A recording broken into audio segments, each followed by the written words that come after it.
Welcome, ladies and gentlemen, to another episode of Shoe Game. And for today, we have the Jordan 1 Mid, the Black Cyber Fuchsia, or the Black Cyber Pink.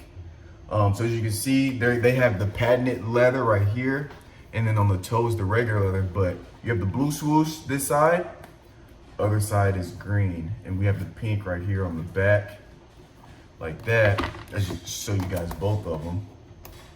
Blue, green. So these came out May 11th of 2020, not that long ago.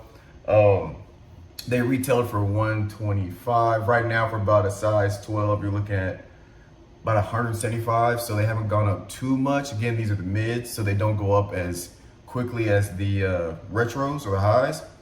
But I like this shoe because it's kind of got a lot going on. So if you really want to pop and stand out, you can wear these with some black, or I'd wear these with like some black or just some regular blue jeans and a regular shirt. But yeah, that's these. So yeah, these videos are gonna be shorter. Check it out, give you a close up.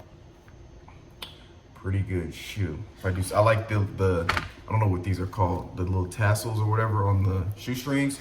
Also, because they don't come with alternate laces. I was kind of hoping they came with alternate laces, but they do not. But yeah, that's their Jordan 1 Mids, Cyber Fuchsia or Cyber Pink. Stay tuned for more.